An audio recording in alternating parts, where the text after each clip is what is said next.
Yes, welcome to Stretford Paddock. This is Stephen Howson. How are you doing, Stephen? You all right? Hi, very good, thank you. Great to be here. Great to be here. We've just seen Man United beat Istanbul Besiktas by 4-1. The game that we sort of wanted to see about 2 weeks ago, but unfortunately couldn't. It was actually, yeah. Yeah. First off, obviously United were brilliant. What do you think with the sort of the standout performers, the standout elements of that win, and why did we not see the same shit we saw 2 weeks ago? Why did we see the same shit we saw 2 weeks ago? I'm not sure. Weird, interesting fact. How much better did tonight feel versus West Brom? Yeah, but night and day difference. What if I told you we had less shots than we did against West Brom? I'd be surprised because it felt like we had more, Steve. Yep, exactly. But we had 16 shots tonight and we had 17 against West Brom. Weird how that felt like it did, but it felt, certainly, I think going 3-0 up in, 32 minutes. Fantastic. Taking the lead after 6. Marcus Rashford's little run after 3. Like, we started the game on the front foot, and I think on the front foot is the very important thing here. And I think the reason for that was, I thought Donny van der Beek had a Carrick-esque performance where he was playing as a 6, but his first thought was to attack. And it felt like every United attack began on the back of Donny van der Beek's playing it forward, perfectly forward, not sideways and forward, direct. And I thought we really liked that. The other reason that I thought we did well is, and I don't think he himself had a great game, but I think his positioning allowed other things to open up. And that was Marcus's on the right-hand side. I think his holding of his position stretched the back four of Istanbul. And I think if you look at the West Brom game and you look at the average position of United players in that game, Juan Mata drifts central, everyone drifts over to the left-hand side, the entire defence just closes up, very easy to defend against. And I think a combination of those two things, the incisive passing, and it could have been anyone, it could have been Dan James, could have been anybody literally on the right-hand side, but because he held his position, Marcus, I think it opened up things for everybody else.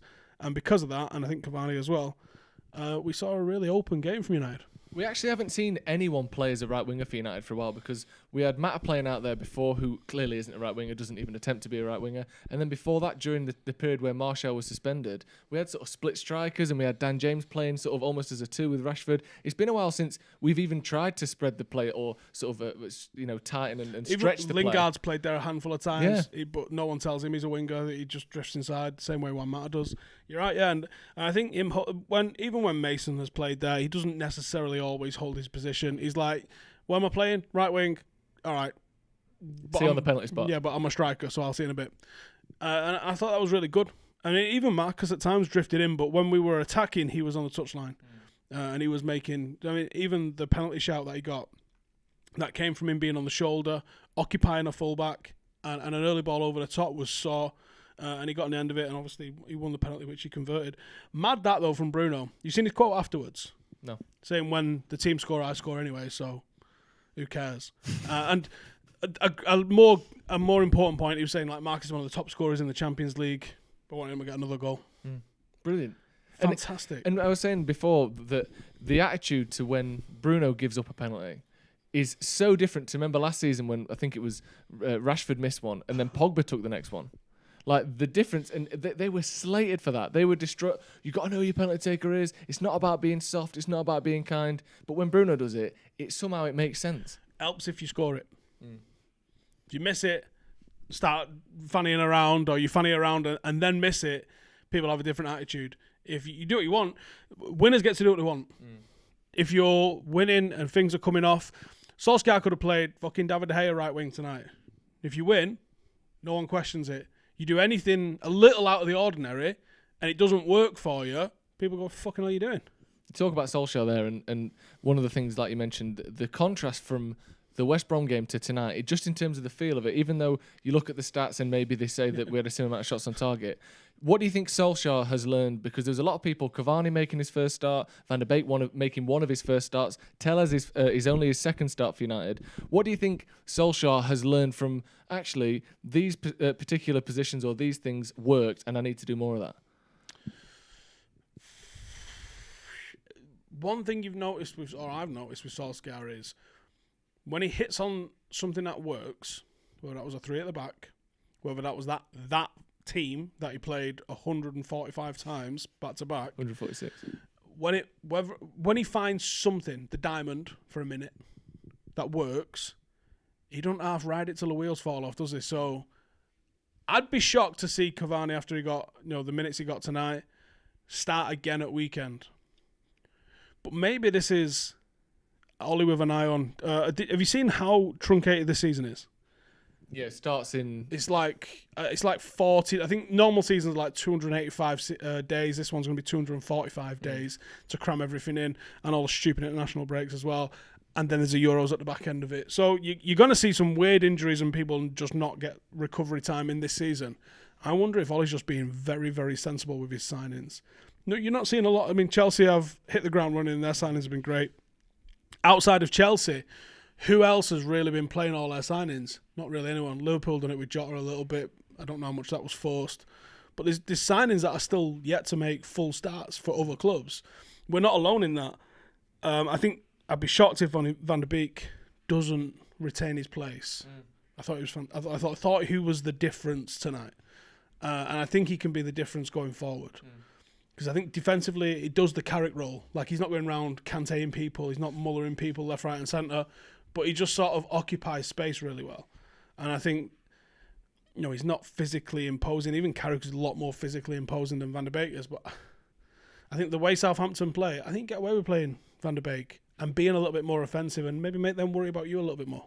And Fred tonight, I thought, actually, it wasn't probably Fred's best game tonight. I thought he gave the ball away quite a lot. It looked like with that bit more space in front of him, he actually didn't look quite as good. I thought against Everton, he was brilliant, picking up everything, sweeping up everything. Do you think that Fred is the man to go alongside Van der Beek then, if you do think he's going to keep his position? Because he is. We saw Matic come on. I thought he had a mixed game when he came on. He doesn't quite have the legs, and that's only going one way. Do you think, Fred and Van der Beek might be the next sort of, like I said, Ollie likes to go with what's working. Do you think, Fred and Van der Beek, there's a duo we can use? I think Ollie almost gave his hand away the other day when he was saying Matic has just flown back. You can't immediately start him. McTominay plays. I think when you need a little bit of legs, Fred and McTominay are going to be the legs for someone who's a little bit more quality. And I think Matic is more quality than either of those two. I think Van der Beek is more quality than either of those two. But someone we've not mentioned, Paul Pogba. I don't know if it would be far too risky to play a midfield three of Bruno, Pogba, Van der Beek. I think if you was expecting to come up against a team, maybe even West Brom might be the team for that, where you go, we're going to have 70% possession. They're going to put 9 men behind the ball. As long as one of your fullbacks, who, let's be honest, Wan-Bissaka, and your 2 centre-halves stay back, fucking you'll deal with it. Maybe not Southampton. They're in fantastic form at the minute. They're playing some unreal football. That midfield's working fantastic. You've got Danny Ings to worry about. Ward-Prowse is just... They're a nightmare. And because they've not got European football, and because they've got a manager with a very good system, even people like Theo Walcott are getting on the score sheet at the moment. So I would think Ollie's probably going to go a little more conservative, and I wouldn't be shocked to see Fred and McTominay play, and maybe Van der Beek doesn't get a game. And lastly then, Bruno, who you sort of mentioned... He's all right, innit? His quote before, we were talking about it on the review, we were talking about it on the watch-along. Is it time out of 10, how big of a flop is it? 0. Is it time to say he might be the best midfielder in the world at the moment? Maybe. You just fishing for a title? No, I'm fishing. I'm just fishing for a bit of, like, it's been such a long time that we've even allowed ourselves to think that a Manchester United player might be one of the best in their position in the world. Is he getting the goals and assists we thought Pogba would? He's getting the goals and assists that I didn't expect anyone to do at United.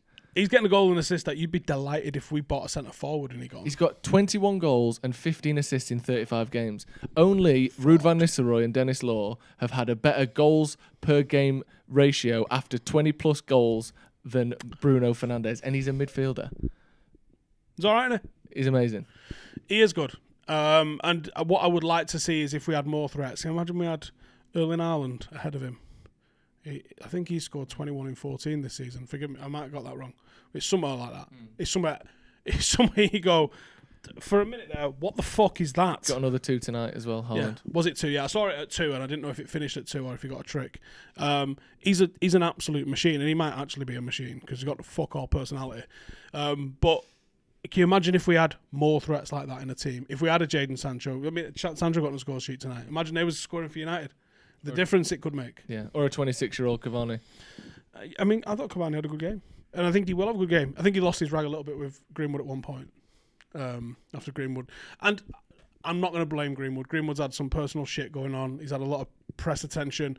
I'm sure he's just thinking, just bag and shut him up. And I can't blame him for that. And he came on at 3-0 as well. He's like, oh, it's my chance to have a few shots here, innit? And he had 3 in about 90 seconds. Which I said, I got no qualms with whatsoever. I'm sure Cavani, in the cold light of day, when he looks at it, he goes, yeah, it's kids being kids. But he did lose his rag with him at some point. Man of the match? Van der Beek? Van der Beek, man of the match. Thank you very much, Stephen, for joining us. Thank you very much to everyone at home. Make sure you check out the other fan cams. Make sure you check out our review and Adam McCullough's review as well. Cheers for joining us at home. We'll see you in a bit. Head over to stretfordpaddock.bigcartel.com and check out the Paddock merch. And for a short time, you can get 20% off orders with 2 items or more using the code Paddock20. Go get on it.